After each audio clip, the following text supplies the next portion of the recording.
And then go ahead, Robert. Hey, Robert. Back again with another question, follow up from one of the earlier ones.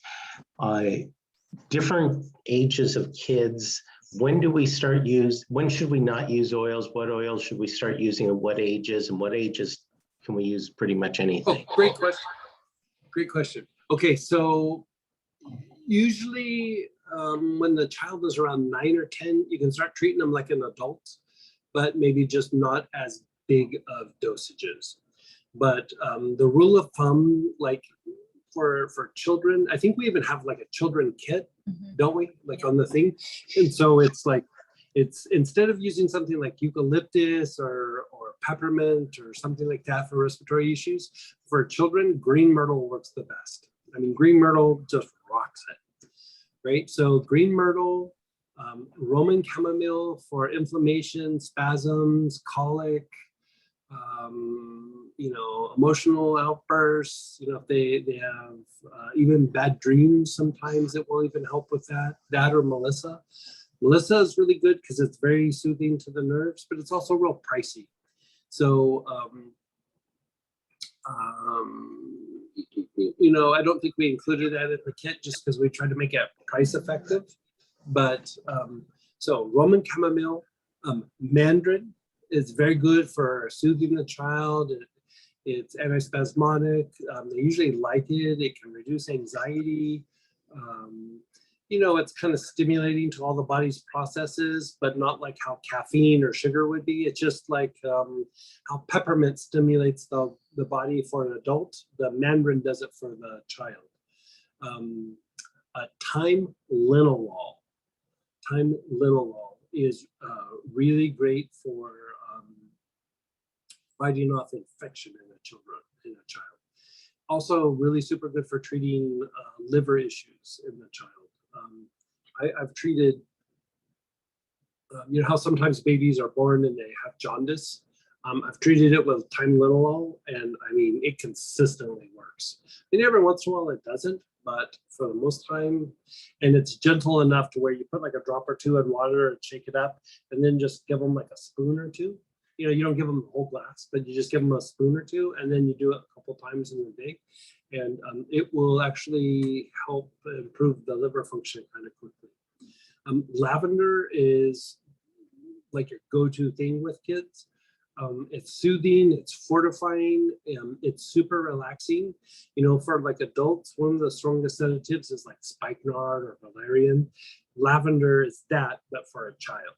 Like different lavenders, they all work, but the one that works really super well for children is lavender malleate. Like it's probably one of the more soothing lavenders that like soothing being like relaxing, and just kids respond really well to that one. That one, and I mean, it's usually that's the one that I use. Let's see. African bluegrass also works for like if they're having like mood issues. Like it's very soothing. It calms down agitation in the child, but like you know, say it's like bedtime and they got to go to bed and they're kind of pitching a fit and they're a little bit rebellious and you know, you got to wrestle them into the bedroom. If you start like diffusing African bluegrass in the environment, like within a day or two, I mean, they just kind of start going, okay, it's time to go to bed. Like it really kind of shifts them around. So if they also have like mood fluctuations, the African bluegrass works quite well. We use bluegrass a lot when there's those kind of mood type issues in the child. That works. Am I missing one? I can look at the kit if you'd like. Yeah. We're looking up the kit just to see what else is in there. Okay, and so to clarify while she's looking it up, this is for kids 9 and up generally. 9 and under. Oh, 9 and under. Oh, okay. Yeah. Perfect. 9 and up, you just treat them like an adult. You just give smaller dosages. Yeah. Okay. But like, and here's a weird thing with kids. Like, if their bodies are bigger, like say at 7 or 8, like you have a big kid, like he's already getting tall and starting to fill out, be it a guy or a girl, that age can get you can shift it sooner. But with a child, because part of it is physiology and part of it is energetics, and the energy centers for a child are dependent on the size of their body up until about 7 or 8, and then they have chakras like an adult would, and it has nothing to do with the size of their body. But when they're a little baby, their chakras are tiny. As they start to get older, chakras get a little bit better. So that's not just an energetic thing, that's also like a physiology thing. Like they can handle things better as they get older. And so 9 and under, just stick with these kind of handful of things. I mean, there's always situations where you might have to do something different, but things that we would use as adults sometimes are actually counterproductive in treating a child. The perfect example is like peppermint or eucalyptus. You would think, oh, it's good for the respiratory issue. Too overstimulating to a child, like just way too overstimulating. I mean, you put it on, and it's not like it's going to cause a bunch of damage, but you're trying to treat like a respiratory issue. It might actually make the breathing worse, not better. So Okay. green myrtle is very soothing. It opens up the chest. It relaxes the diaphragm, but in a way that's very soft and gentle. Sometimes with skin issues, I still do lavender and chamomile for children. You could go to Kunzia if you needed to, but other than that, unless there's some special situation, those are the handful of things that I would use for treating a child. Okay, Right. I found the kit contents and pasted it in the chat.